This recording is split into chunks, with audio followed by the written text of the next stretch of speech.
Hello, Keisha. Hi. Hello. Perfect. Good. We got you here. Great.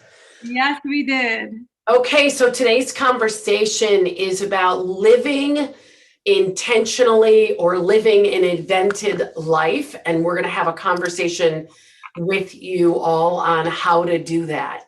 So, Keisha, years ago, you were an executive with a major corporation, and one day, maybe it didn't happen in one day, but at one moment in time, you made a choice to go out on your own. And can you share a little bit about the job and a little bit about how you worked to get to that level? And then what was your kind of come to Jesus moment with yourself that you said, enough is enough, and I'm going to stop this roller coaster? Yeah, very good question. Thank you, Maji, for the introduction. And yeah, I worked at an organization for almost 2 decades, and I was in an HR function, an HR leadership role for a global organization. It was really actually super exciting. My last role in the organization was really to help leaders from across the globe to be prepared to be C-level executives, so CIO, CFO, CEO, in their various countries where we had a global footprint. And that organization allowed me to travel. And my major in college was international studies. I studied Spanish and Portuguese. And so it was super exciting for me to be able to realize that dream. However, to your point, I hit a point in my career where I realized that I was not practicing self-care, that I was only focused on one area of my life, my professional life. I wasn't focused on my health. I wasn't focused on my relationships. I wasn't focused on, the spiritual or the soul aspect, which we'll talk about today. And as a result of neglecting all of that, it really impacted me. I actually sat in a meeting with one of my clients, and I had this high level of stress that I didn't know about. Cut a long story short, I found myself in the ER, and all my vital signs, blood pressure, all of this was extremely high, which I never had any. I was young, right? I wasn't even 40 yet. And this was so unexpected to me. And it was a wake-up call. And so I wasn't even thinking, honestly, about leaving the corporate sector before then. I said, maybe in the future, I'll be a writer and do all these other things. But I never really even could envision myself stepping outside of the organization. And that was a wake-up call. And I said to myself, I asked myself this powerful question: if I would have died today, would have I lived the life that I had wanted to live? Would have I accomplished all the things I wanted to accomplish? Was I living my dream life? And the answer was no. So as a result of that, you asked me how to cut a long story short, I got a coach, a personal coach that helped me to really visualize the vision that I wanted for my life and to create a plan, an exit strategy to get out of the organization to where I am now, which is I'm an entrepreneur, I'm a coach, I'm a leadership coach, helping other women identify what's really important to them and to live their, I would say, God-given potential. Awesome. And for me, I didn't have a health scare at all. I actually had a consultant come into my recruiting company that I had met when I was at a national conference to be a better recruiter. And he did an exercise with us, and he did this hula hoop exercise that we were taking resources out of one hula hoop and putting them into the next hula hoop. Well, everybody was taking resources out of one hula hoop, putting them in the next. And these people were taking resources out of this hula hoop, putting them in the next. So it was like mass confusion, chaos. And he stopped, he blew the whistle and stopped. And he said, so how many of you experience yourselves working in chaos and confusion like this every day? And I'm like, me. And while I was very successful and I had the house and the cars and the 3 kids in private school and all the sports they wanted to be in, we did not want for money that feeling of constant chaos and confusion and agitation. I was in recruiting, and you're always under the gun. in recruiting, and there's no break. You know, my first boss would say, you're only as good as your last placement. Well, somebody tells you that at 20 years old, it's going to be a neural pathway. And so, you know, if we weren't putting 10 people in a job every month individually, we weren't really good enough to have that job. So by the time I was 36, my expectations of how many placements a person should be able to make a month were, I was holding myself and everybody else to that standard. And it was constant chaos. And I went to this 3-day program. And in that program, I started to look at my life and what was important to me. And it was really experiencing the joy of being a mom. Yeah, I needed to put money on the table. I needed to feed those kids. But my joy was really watching other people learn and grow and helping people learn and grow. And it began with the insight that I was really like a money producer in my family. I was a money-making machine. I wasn't a mom. And so I started doing things like taking Fridays off and doing Art Mom and Cub Scouts. And I was doing things that would get me closer to my kids, but I was still on that nonstop, oh my God, I have to make a placement.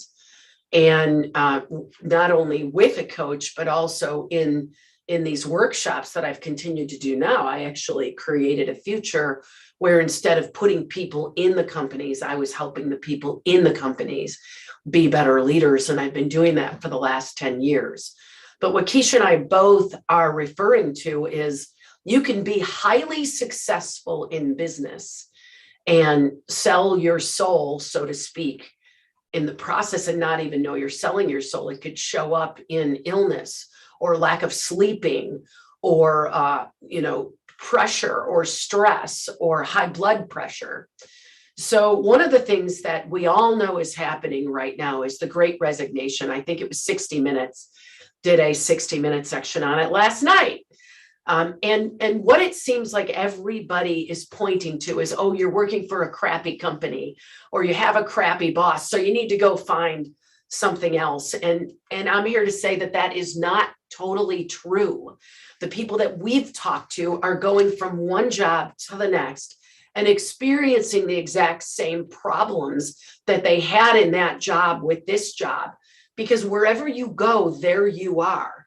You're looking at an external thing like your job or how you make money to make you happy. But the truth is nothing and no one can make you happy if you're not doing the work on the inside to make yourself happy. As a matter of fact, the book I'm reading right now is called A Life Worth Breathing, because I'm in a 40-day begin again with my yoga instructor, Janet Stone, on grounding yourself for the new year. And I do something like this every year. But what Max says is in America alone, over 40 million people, rich by the rest of the world's standards, exist on antidepressants and anti-anxiety drugs, while over 80 million people use sleep aid drugs. This is something we've become accustomed to make it through the day. Oh, I got to have a glass of wine or a cocktail when I get home, or the cannabis shop is down the street and it's legal. So, I'm just going to take a little smoke to take the edge off, or I'm going to get on sleeping pills. And the truth about all that is we have to get to the root of what is keeping us up in the middle of the night, what has us not realize happiness or joy every day. And what a lot of the leadership development coaches seem to be pointing to is to do something outside of yourself. But what we've seen and what I've seen is the more you nurture this thing, the happier you'll be no matter where you are or whatever your job is.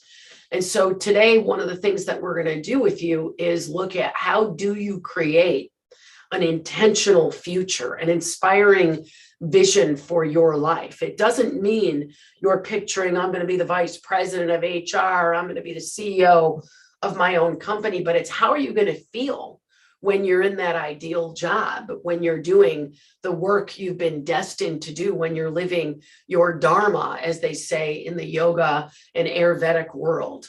or even in some other world schools of thought, they call it karma. Whatever you're experiencing during the day and in your life, you're actually pulling to you. So how do you do that? Well, the first step is self-awareness. The first step is knowing where you are now and what's working and not working in your life.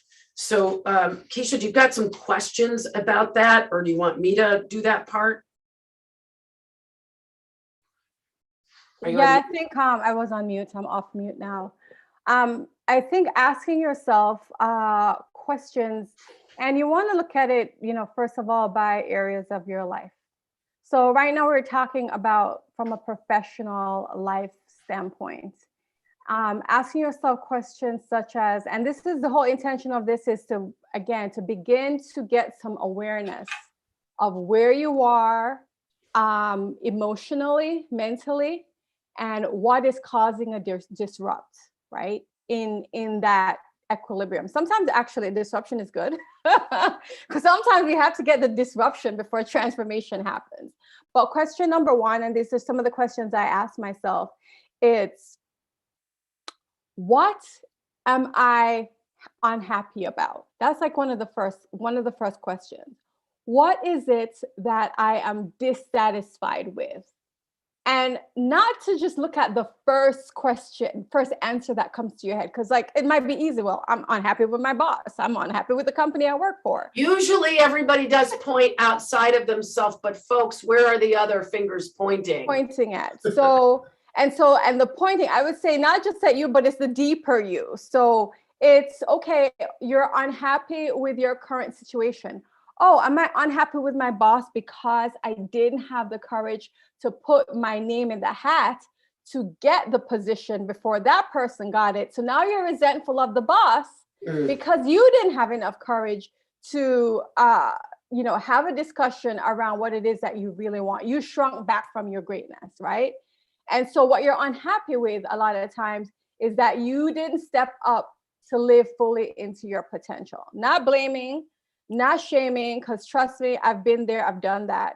But it's, again, begin to say why. Or maybe you're frustrating with the company that you're working for. I have a friend of mine, she was working in the tech space for so long, but her passion was really around animal rights and actually taking her skills to begin to work in the field, building websites, systems, et cetera, for entrepreneurs and businesses that were focused on animal rights, was something that was more aligned to her potential. But she was really unhappy with her employer because her vision was not aligned, for her life was not aligned with the employer's vision. And so those are just like two questions you can begin to ask yourself to really get to the root cause of what this challenge is. Good.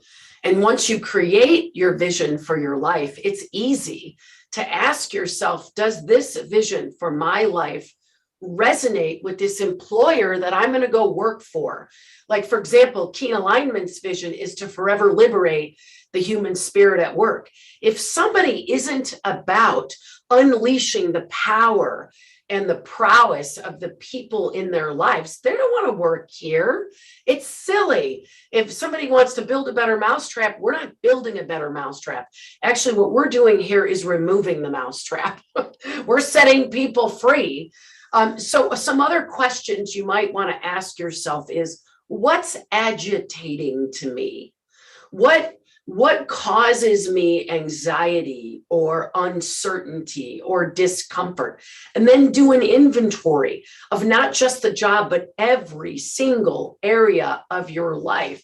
Where have I given up hope? What am I hopeless about? Or what am I annoyed with, or who am I annoyed with? And these are journal prompts, which we don't have time to do journaling, but even you can write down these questions. What am I unhappy about? What am I agitated about? Where have I given up hope? And you want to look at every area of your life, because like I said, wherever you go, there you are. And if you could start to see patterns in your own self-awareness that cause you unhappiness, It will be much easier to create something that's inspiring when you have awareness, because what most people do, and this is most people, even in my own industry, what most people do is they tell you what you need to do. They tell you what you need to get, or who you need to be, or how you need to try more. But they don't deal with the big, hairy pile of poo-poo that you're dealing with every single day that is between you and the life you want. And you got to shovel the shit and get it out of the way first. And whether you call that uncovering blind spots or telling the truth about what's going on in your life that you're not happy with, that's the very first step. So back to Max Strong. What Max says, ask yourself questions like, is my state of health less than optimal? Scale of 1 to 10. How healthy am I in my thoughts, in my way I feel, in how I live my life, in how I eat? Do you feel that you're always seeking but never satisfied? Are you one of these people that are grasping? I want the boss to tell me I'm good. I want the next promotion, or I need you to acknowledge me. Are you in that position of being on edge, not actually experiencing yourself as having what you want? Do you tend to be more depressed than not? Listen, all of us get depression. All of us have anxiety at one time or the other. All of us get frustrated, annoyed, pissed off. That's called being human. I mean, in my dating life, I can tell you I've had it all, including hopelessness. But if I ignore it, if I don't really ask myself those questions, I'll never move beyond swimming around my issues rather than pinpointing what's in my way. How do you sleep at night? Are you sleeping a sound 7 hours? Or are you up at night wondering or worried about something? Would you say that you have stress in your life? Would you say your job is stressful? Are you truly fulfilled? And when I say fulfilled, I mean, do you feel like that heart bubbling up with joy? Like sometimes when I lead programs like Ignite Power, not sometimes, every time I lead a program like a Level Set or an Ignite Power, I am 100% lit up and excited. And I know that that's the place I want to be. I'm clear about that. More live programs or even remote, but helping people tap into their innate intelligence and unlock their human potential. That's what I'm about. Now, if I'm sitting doing accounting or working in the back office, I'm not fulfilled. I know that. So now I have structures and systems in place. So I'm not going to do that kind of work. I'm going to give it to someone else. And I'm going to do the kind of work I like to do. Any other questions, self-discovery questions from you, Keisha? Yeah, as you were talking, I think the most powerful question I have asked, and some of you might want to write this down, it's a powerful one. It's, what am I tolerating? A lot of us tolerate so much. And I'll give you one example. It's me, there are times where I can have clutter, like just full transparency. I'll have, things all over the place. So then I'm tolerating a messy space. And what does that clutter physically translate to? It can translate to clutter in terms of clarity in your business, clarity in where you want to go from a professional standpoint, clarity in the type of person you want to date, just lack of clarity. And once I begin to organize and clear up the clutter, just emotionally, spiritually, a lot of things begin to become clear and begin to open up to me. And so as Maji said, how we show up in one area is how we show up in every other area of our lives. You said it in a different way, but it's my interpretation. Wherever you go, there you are, is exactly the words you said. And so whatever it is, making a list of the things that we are tolerating. Maybe we're tolerating relationships where we are not honored, where our voice is not heard, where we're not respected. And we see that show up not just professionally, but even in our personal life. Begin to build awareness. So that's the first step around what you're tolerating, and then developing an action plan on how to release these tolerations and be more intentional about what you are. So that, because action plan, and we'll talk about action plan in the end, as they say, is the antidote for despair. So if you're feeling despair, build some awareness and come up with an action plan on how you want to move things forward. So what am I tolerating with myself and others? What am I putting up with? And another great one is, what am I resisting? What am I pushing against? Like, what don't I want to deal with? So the self-awareness piece, the self-inquiry piece, another author that I love, this guy is Michael Singer, The Untethered Soul. Michael says, in case you haven't noticed, you have a mental dialogue going on inside your head that never stops. It just keeps going and going and going and going and going and going. Have you ever wondered why it talks in there? How does it decide what to say and when to say it? How much of what it says turns out to be true? How much of what it says is even important? And if right now you're hearing, I don't know what she's talking about, I don't have any voice in my head, that's the voice Michael talks about. So we all have this stuff. I call it, the spinning out in our head, the thoughts. The average human being has 12 to 60,000 thoughts a day, says the National Science Institute. Out of those 12,000 to 60,000 thoughts a day, 85% of those thoughts are negative and repetitive. So here you are trying to create your future, but what's in front of you is, that'll never happen. How are you going to pay the rent on that kind of place? How are you going to get enough clients to start your own business? You want to marry that kind of person? What makes you think you're good enough to get that kind of person? All of it. And if you're human, that stuff is showing up. The question is, are you listening consciously?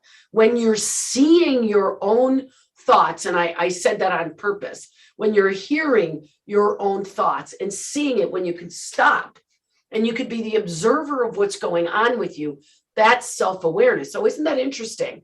I said that I wanted to create a retreat center, and the first thing showing up is who's going to come, or how am I going to maintain the place, or how am I going to afford it, or I want to get that new job, or I want to be an executive coach. And the first thing that shows up is all the things we can't.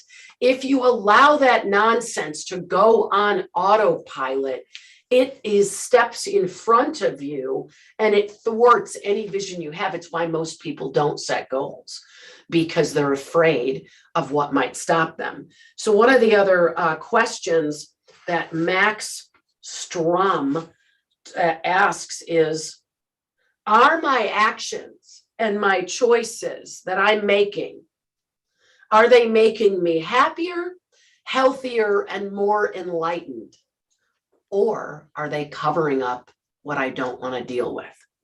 And so that self-awareness piece is very, very important. And I highly recommend that you take a minute now. Keisha's going to ask me a few questions. And as I'm answering the questions, Keisha, don't make them too hard because I'm live, but go for it. And as she's asking me those questions, I want you all to do it. And this is really about self-awareness, and then we'll go into creating the vision. Yes. So the second part of the second step after the awareness, which is what I want to get into with the questions I'm going to ask you, Maji, is desire. And there's an idea of really reconnecting to what we really want.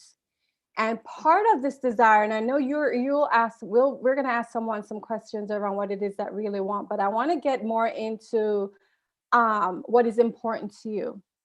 What are your values? Because a lot of times the reason we are not happy is because we're living a life that is out of alignment with the things that are important to us, and we end up living other people's lives.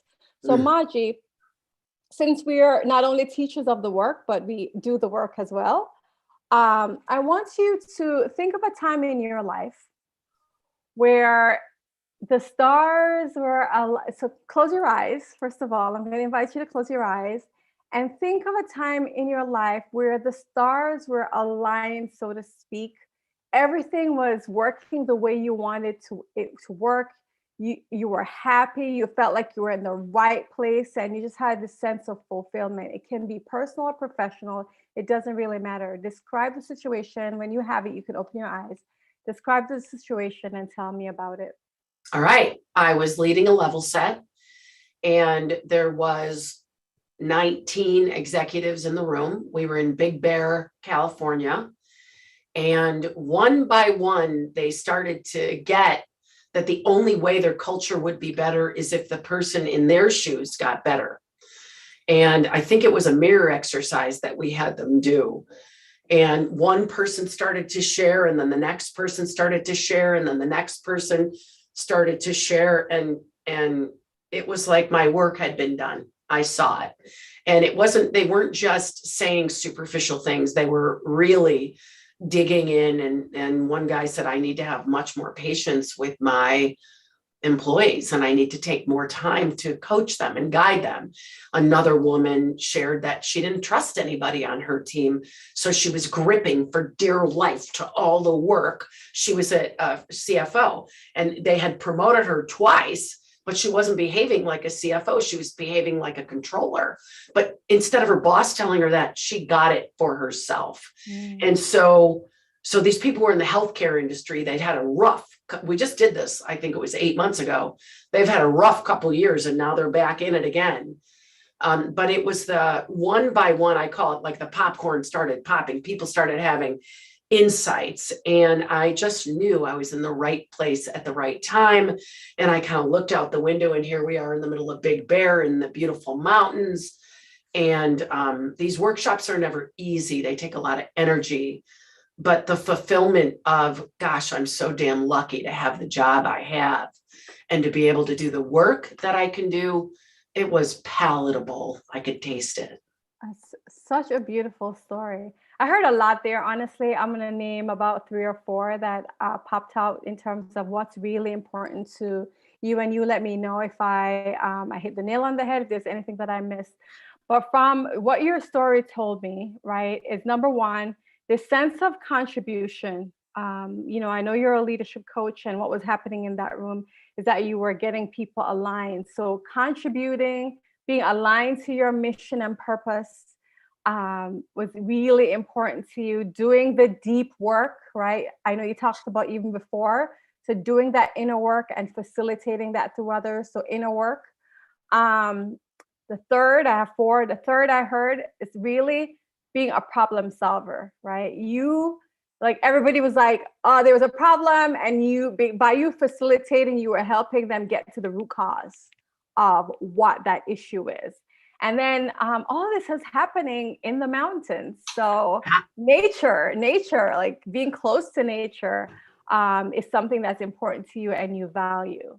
Are those, what's your reaction? Yeah, I would say right on. It's contribution, it's growth and development, it's nature, outdoors, and it really is, I know it sounds kind of world peace or, making the world a better place, but I remember when I first did the Landmark Forum, what I wanted to do is create a world that works for everybody. And I felt the way to do that was through corporate, because if you get more people, you get 100 of them at a time, 300 at a time. So yeah, those are my values. And also when I'm not doing that, let's say I get a contract that I should have never said yes to because the executive didn't really want to do the work. You can't have a great culture if the chief executive officer doesn't want to take a look on the inside, because what we do is we cultivate culture from the inside out. So I took a contract, and the chief guy didn't want to do the work, and it was awful because by the way, 90% of his staff has quit in the last 4 years. He paid all the money. He invested over $1 million. We did work for 3 years. I think we had 20 consultants, and everyone had insights but him. And as they got smarter and better, they said, why the hell am I in this job working for this maniacal creep? And they all quit. Wow. Every one of them. And, I'm sorry to say, I'm smarter now. I would never take a contract like that again. And many of those people have gone on to different companies and brought us, but the pain, talk about the big pile of poo, the pain of telling people life is going to be different and to have hope and have the leaders not do the work to change. It's like being a charlatan or a snake oil salesman. And I just can't, that's got no integrity for me. So part of your question is having me look at what's important to you, but also looking at what I don't want. Exactly. And you know what I love about even the story that you added on towards the end is that you become clear because you've done this work. You've become clear in terms of the type of organizations, the type of businesses, the type of leaders you want to work with. Because now that you're an entrepreneur, business owner, you get to choose. And I want to explain a little bit before we go into the next section. It's really why we did it the way we did. I could have just said to you, Maji, I could have just said, what is important to you, right? It's very cerebral, but stories uncover so much in our lives. And so I didn't want to take you to the cerebral level and say, oh, what's important to you? I know you probably would have gotten it because you've done this work before, but most of you that are listening, if you just begin to ask what's important to you, you're going to get into this very left brain, very cerebral activity. And you may just say what you think you're supposed to say, then rather than getting really in touch with your deepest heart desires. And this is why we ask questions through the form of stories so that you can begin to uncover what the themes are, not what you're supposed to say, but what's flowing from your soul, from your heart. And this is why, we're going to talk a little bit about the retreat. This is why we're going to invite you to this retreat in addition to this session so that you can begin to uncover below the surface of what those deep desires are. Yeah, good. So self-awareness, and in the retreat, since she brought it up, day one is about creating your future. And we take you on a journey, tapping into your right hemisphere, the part of your brain that gives you access to freedom, the part of your brain that gives you access to the whole, to metaphor, as she's talking about, to story, and also the default mode of your brain where it allows for introspection and envisioning an outcome. So we're going to take you through very specific exercises on how to create a future. And then on day two, we have you look at what's in the way of creating that future. In this session, we want you to write down what's in the way first, because we don't have 36 hours with you. We have one. So first, just to recap what we've done, what are the things in your life that are not working for you or not working as well as you'd like them to? What are your irritants? What are you anxious about, frustrated about, hopeless about? Just write. When you're done writing, you'll see common themes, and then look at, well, when something is really working, how does that make you feel? What lights you up? So you can start to get the juxtaposition of, this is what I don't want, this is what I do want. And then next, we're going to go into actually creating your vision. And again, we're not going to be with you for 5 hours in this, so we can't take that much time. But we're going to go through a process with Keisha. So Keisha, I want you to imagine the last time, kind of like you did with me, but I want you to imagine the last time. No, actually forget that. Go into the future. Okay. And I want you to imagine yourself where your heart is so full, like it's just bursting with love and joy and affinity, and you feel really empowered and powerful in your own skin with your own voice and your own thoughts. And I want you to just breathe in to that experience that I just mentioned, the heart bursting, the flow, the joy. And then I want you to notice who's around you. And notice the things you're doing and the conversations you're having.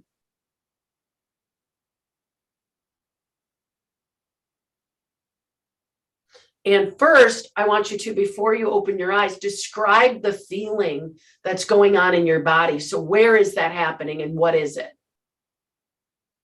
Well, it's right here. When the word heartful is coming to me, so my heart is full. And that's the feeling. It's just a feeling of fulfillment and fullness that I'm Good, experiencing. good. Now, who are you surrounded with? Here I am surrounded with three sets of people. First of all, it's my family and friends that are really close to me. They're there in this location, which I'll talk a little bit about more. Then there's just a lot of women. So I would say like an audience of people that's there as well. That's who I'm surrounded by. Yeah, and then there are other facilitators that are there. Okay, good. So you're at an event and you've got family, you've got colleagues, and then where are you? You said you wanted to describe the surrounding. So, well, first of all, it seems like I'm in Newport Beach. I was like, specifically, I was thinking of a beach. At first, I was just like, is this the Mediterranean? Nope, it's specifically, I'm in Newport Beach. By the ocean, but it is at a very luxurious hotel. I don't know which one, by the ocean, and there is an event. And I'm on the stage and I'm speaking. However, I'm sitting. It's very like informal and it's not like flashy, even though we're in a very luxurious, beautiful location. Everybody's at ease and we're having this heart conversation and I'm facilitating the discussion. And the women that are in the room are really present and they're doing the work and they're just beginning this process of self-discovery. Great. Anything else you want to share? It's interesting because I'm on the stage and so I'm in my power, as you were saying, and operating and flowing, but there's space for the other women in the room that they're beginning to step in their power. So some of them are sitting and they're journaling, some are standing, but it's just a safe space that everybody is taking the position that they need to take to move further in their lives. Yeah, good. Okay, thank you. So you can open your eyes. So these are some things that I heard for you, and you don't have to write them down, but for those of you watching or listening, same kind of thing. You want to listen and look for things that you said or your partner said if you're working with another person. So you're like in a nucleus. This is what I heard, my hearing. You're in a nucleus and you're very specifically contributing to the work other people are doing to come to their own power. And you're not doing it alone. It's not the Keisha show. You're doing it with a team of people. And you've got the support and love of your family. I don't know if they're there or not, but family is very important to you no matter what you're up to. This closeness of these relationships, family and friends. So I heard partnership, I heard contribution, I heard relationships, I heard transformation, I heard water, lovely location, and flow and ease. Like it wasn't hard. It's not like, oh my God, it's so hard. That's not at all what you're talking about. You're talking about ease, flow, and even joy. Can I tell you, I do my word for the year. I didn't actually expect you to say that last word. Everything I agreed with. But my paragraph for the year is grace and overgrind, grace and flow. And it's so funny that you said flow and ease. That's exactly what it is. And everything else you said, you hit the nail on the head. Yeah, good. So part of creating your vision, and I know it, and some of you watching might say, well, this isn't that hard. Why do I need a coach? Well, I can tell you, I hired a coach when I left recruiting to go into consulting. Gina Gabellini was my coach, Masterpiece Coaching. And Keisha said that she worked with a coach. Most of us, I'm even doing a cleanse right now, and I hired Tony Julian to work with me on my detox, a woman, a female. Anything we want to do in life, partnering with somebody who sees us bigger than we see ourselves, that will keep our momentum moving forward. So in Ignite Power, we work with a group of women, anywhere between 10 and 30 women get together live or remote or hybrid.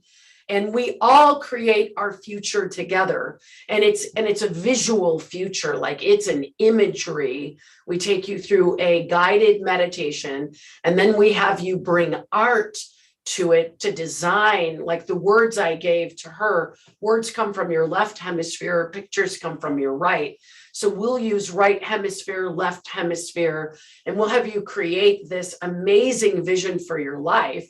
And then you share it with your community, with the community that's with you in Ignite Power. And then the second day, you look at, well, what are the things that would get in my way? And so you do a lot of excavating, but it's not excavating in a painful, oh my God, this is going to be so hard. It's actually quite fun. We have about 30 different exercises that we do with people to teach them to tap in to their intuition and turn on their highest level of intelligence so they can move forward and really create a roadmap for fulfilling that vision from an empowering place, not how hard can I work and do I have to kill myself to get that vision done. So anything left for creating the vision, any kind of guidance that you could give or coaching that you can give on if they don't want to do Ignite Power or they don't want to hire a coach, they want to do it between them, they, themselves, and they, and they. She, her. Yeah. So I would say, number one requirement is that it's not done in isolation, right? Because if we could get to the place that, and I say we, because I'm always working, right? I'm teaching this, but I'm also part of the process. If we could get to this next level with no limiting beliefs, nothing to stop us, then you would already be there, right? I would already be there. Right. That's so right. The truth That's is, right. You've got to have, and this is why, and by the way, my coach was Lisa Nichols. And as you were talking about your coach, one of the reasons I could see myself, because I saw myself as a writer. I have a blog. I know I'm a really good author. I know I'm a really good writer, but I've never seen myself as someone to speak on a stage, as someone that would be able to do the things that I'm doing now. And it was actually my coach who coached me through my challenge, but also she invited me on a stage in Newport Beach, which is really crazy. And I remember speaking to the crowd, and at the end of it, she says, oh, and she says she wasn't a speaker, right? I stepped into my greatness because she saw me at that level. I didn't see myself at that level.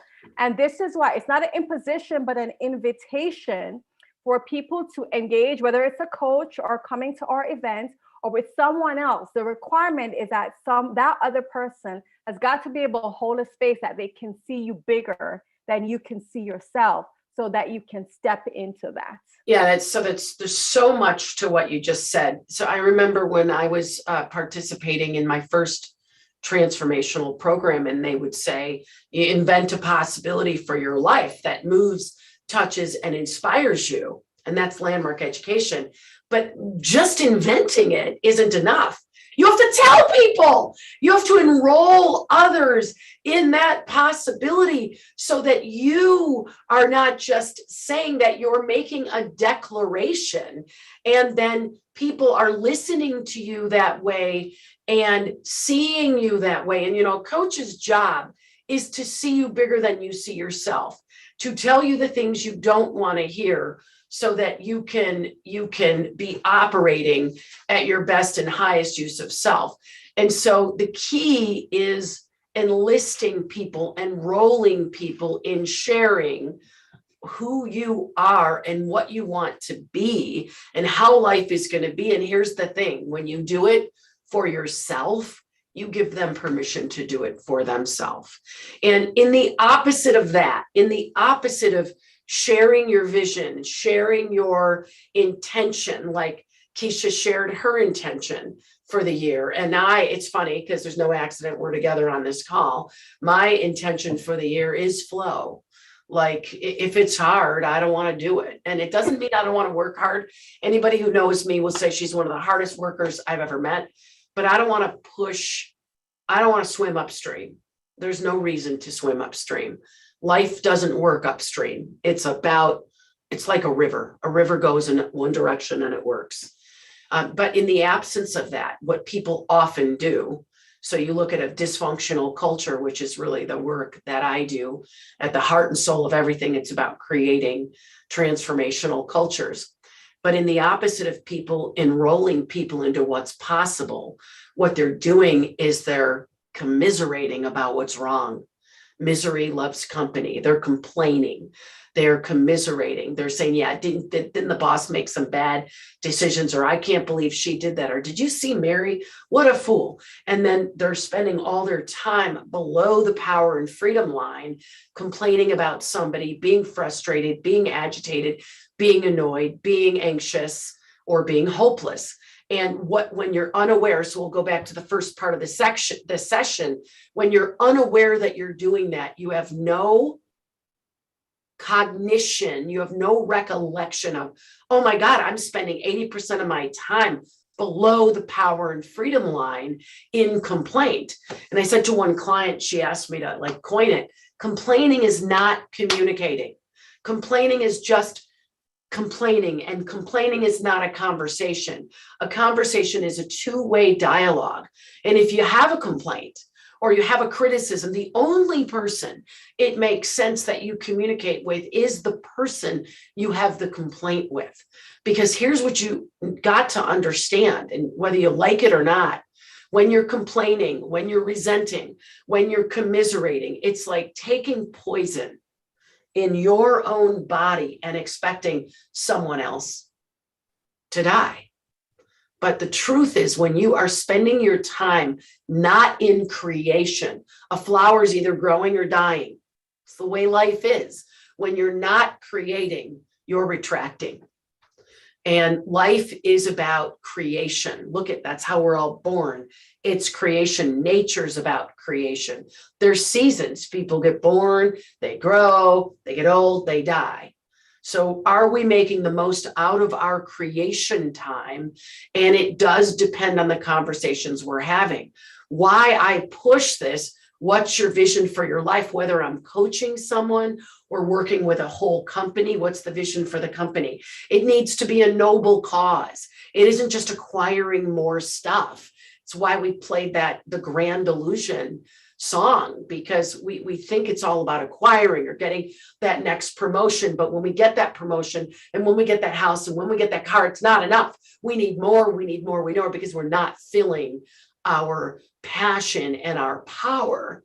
And so the creating of the future, the creating of the intentional future really sets us free to live life in accordance with that. And it does take introspection and creativity to do that. Anything else in that realm?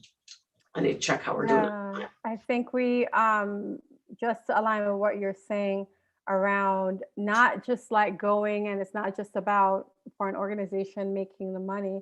Another word for that, it's around aligning to the values, to what's important, which is the activity that we did.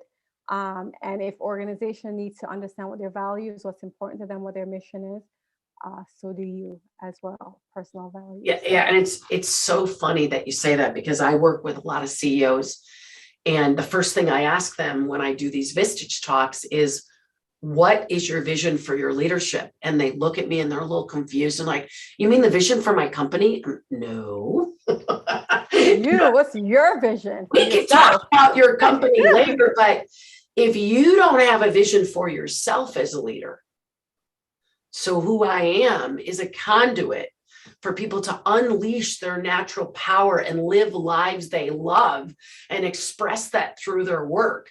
Makes total sense. I started my career as a recruiter. I got people jobs for a living. Now I've simply just graduated to have them love the role that they play. But the thing is, most of these CEOs don't understand, and these are really smart people. But they haven't done the work. They're so busy building the business that they haven't done the work. who am I as a leader, and how do I know when I'm living into that full expression of myself as a leader? It's the same thing for each of us on this call.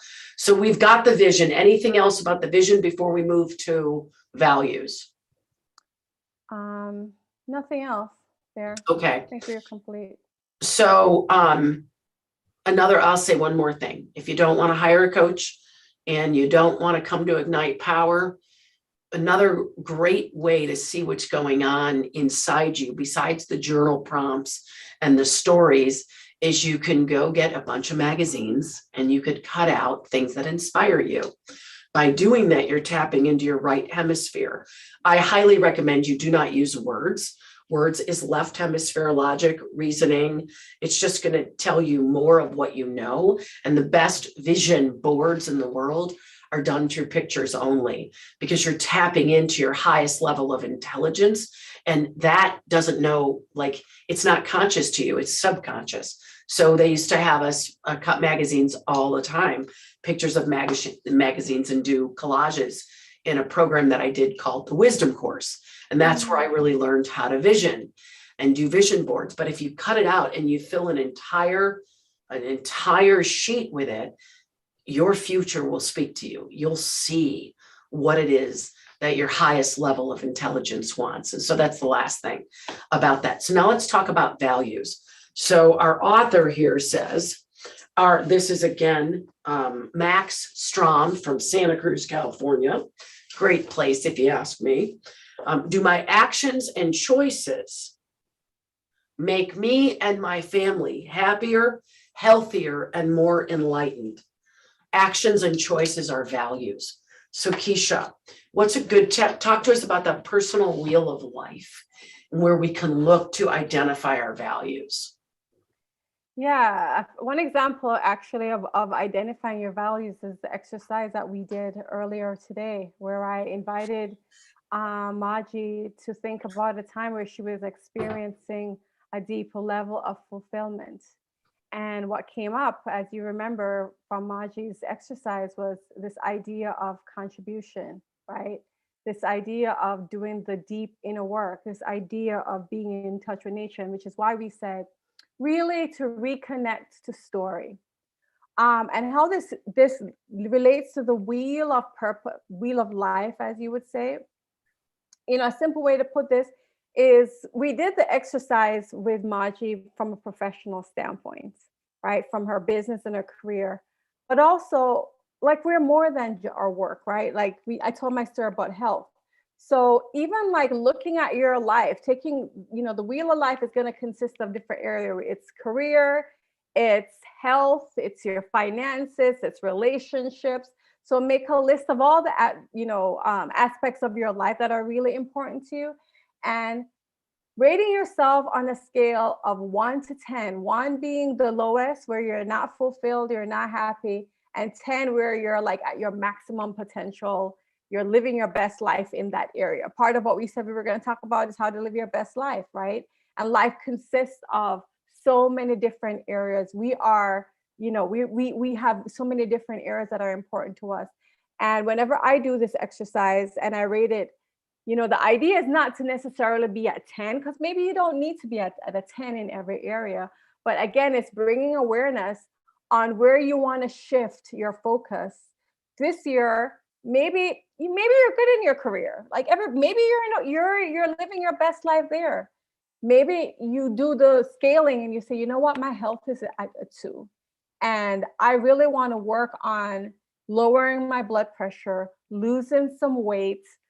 Even if I don't have any health issues, I just want to start my day feeling energetic and not lethargic.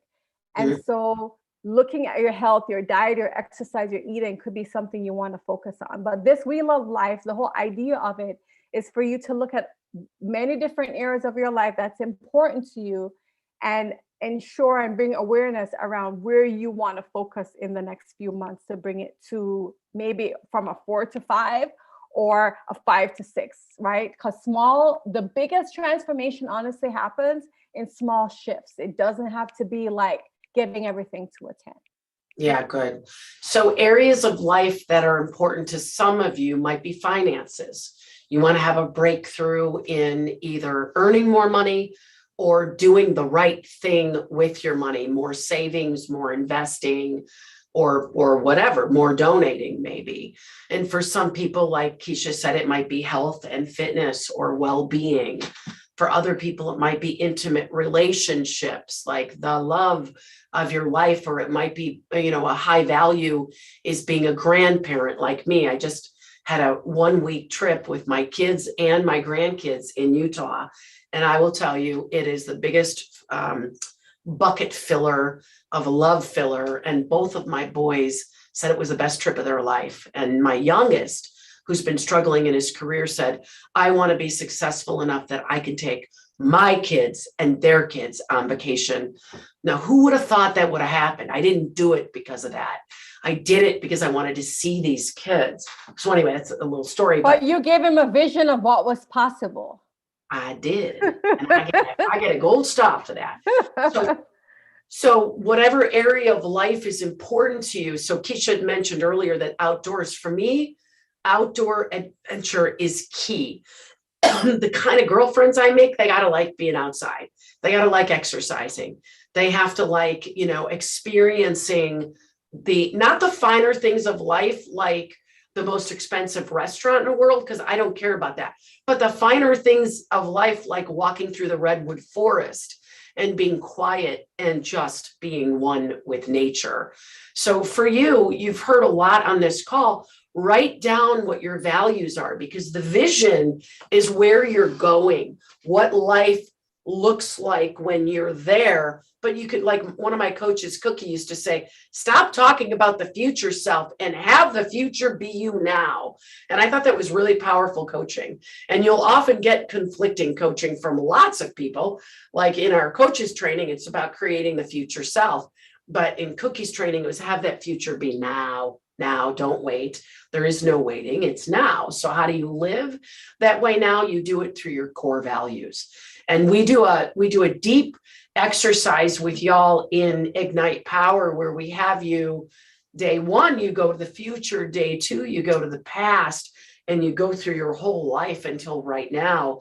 And you start to gather what are these remnants and these reminders of what's important to us in life. Because as Keisha, you were talking about on our grounding call today, as little kids, we have all sorts of vision of ourself. And then over time, we continue to find evidence about why none of that can happen. And we build walls up. And so one of the other things that happened on my trip is I did vision boards with the grandkids. And I have a 6-year-old grandson, and he's got Spider-Man all over his vision board. And I said, tell me why Spider-Man is on your vision board. And I thought he was going to say because he wants to be Spider-Man. But no, he said, because Grandma Maji, I want to be a cartoonist making Spider-Man. 6 years old. I videotaped that so I could make sure when he's 20 that he sees what the 6-year-old saw. Because you see, children don't have all of those limiting beliefs. They don't. They have dreams and joy, and they have access to that because life hasn't beaten them down. But what happens to us, men or women, Ignite Power is only for women this time, but men and women, life happens. We go for the job, we get knocked down. We think we're doing great, we get bad feedback. We come up against it and we give up on ourselves. And what a workshop like Ignite Power or any kind of creating your future allows for you is for you really to see what you want to be, who you want to be, and what's in the way, and how to not let what's in the way stop you. So are we at time right now? Okay, yeah. So Keisha, any wrap up that you want to give for the final 1 minute? Yeah, for the final 1 minute, it's just really going back kind of quickly to recap. What we talked about is, number 1, to ensure that you're building this, asking yourself these powerful questions that we took you through before, so that you can begin to get an awareness of what it is that you really, what you really want and what is holding you back. Second is really reconnecting to your heart's desires. I love, Maji, your story about I think it was your grandson that, you know, instead of wanting to be Spider-Man, he wanted to be the cartoonist that created the Spider-Man, right? So really getting in touch with those deeper desires and ensuring. And as you're doing that, will really prep yourself. These actions will really prep yourself for the invitation that I know Maji is going to make around, you know, coming to the retreat and continuing to do the deeper work. So Yeah. that's it. So the retreat is January 18th, 19th, and 20th. This time we're going to have another one in May, another one in September. It's Ignite Power. Suzanne is putting it in the chat line. And if you're watching after on YouTube, she'll have a link to register for the retreat. We hope to see you there. And if you register today, you will get a free assessment and a debrief to look at where you are in your leadership and what your superpowers are and what you might need to work on. Thank you for attending today. We look forward to seeing you again.